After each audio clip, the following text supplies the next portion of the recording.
My name is Nico. I'm the co-founder of Pave Motors.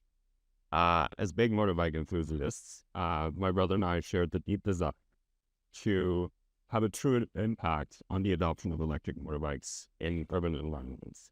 So we came up with a new concept, the next generation of electric motorbikes, the Pave. It's lighter, easier to drive, and an exhilarating ride feeling. Motorbike design hasn't changed in about 100 years. They tend to be heavy, bulky, which makes them harder to drive for non-experienced riders. Or if they're combustion engine based, they're just bad for the environment and noisy. Um, with Pave, we're trying to significantly reduce the barrier of entry for electric motorbikes by having something that's much lighter and easier to operate. Um, Another thing with electric motorbikes is they are the favored way to get around in large urban environments because they have the ability to truly replace short to medium distance golf trips. You can have multiple passengers, you can actually store things. So the utility that you get with these is significantly higher than with e-bikes that already exists. We've developed Pave over the past 4 years. So this is our flagship model, the Pave VK. It weighs about 120 pounds, has a removable battery, so you can take the battery out, charge it at any standard outlet.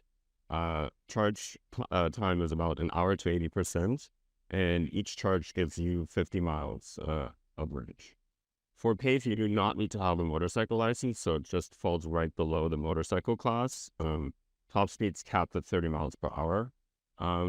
And as I said, like our focus is to really want to get people to replace their short to medium distance power trips. So we're working on various accessories. So a center storage where you can store grocery bags, extra batteries, helmets, a rear rack where you can have all sorts of sports equipment. So the idea is really to give people the ability to customize Pave based on their needs. Additionally, Pave is fully connected. So the way you lock and unlock the bike is through the Pave Plus application. There's anti-theft built in, so you can track the bike with GPS and OTA.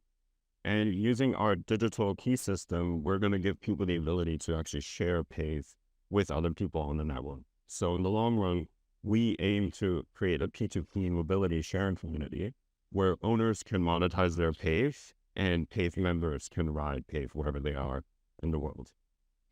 We're currently about to go into production, starting out in New York. And then our plan is to slowly roll out the bikes state by state, hopefully in California by the end of the year. And then we're looking to year sometime mid next year. Yeah, that's it. Thank you very much. Two questions for you. So first off, you don't need a motorcycle license, but does it need to be plated? Yes. Yes. Okay. And second of all, what's the cost? $6,900. And how are you going to support, from the service standpoint, purchasers? Yeah, so that's why we're going to start out in New York first and then slowly roll out state by state. In terms of the way we're going to do sales and servicing is we're going to do D2C for sales online, but then we're also going to have select dealers and partners in the different states to make sure that we can be there if they're supporting it. I think it's a good looking bike, to be honest. The question I have though is how far away are you from user to user? I forget what you called it, but basically you're saying like P2P, sure. Yeah, exactly. P2P. So we already have it. We just haven't rolled it. We're going to first roll out the bikes with the basic functionality. And are you going to take a percentage or how are you thinking about that? The way we see it, we're going to give this feature to the users for free. But for us as a business, it's great because down the line, we plan to also have a B2B business model, and then we'll offer the sharing functionality to other businesses at a cost. Take 1 minute and explain that. What's B2B play there? So we've already spoken with some hotels and resorts that are interested in basically having these bikes integrated, because for one, it would set them apart from other hotels, and they were the hotels that we've spoken to so far. They were super interested in basically creating experience around the bikes, so they can actually get their customers to explore the area around the hotel or picnics. There's like a bunch of ideas that they. So that's the Cool. I like that the second idea was picnics. yeah. Yeah, echo the design of the bike. It looks incredible. Just one thing on the seating area. That bit doesn't look overly comfortable. What is it? Just one long? It's one. So the reason why we've made a bench seat is so people of different heights can actually find their comfortable position on it.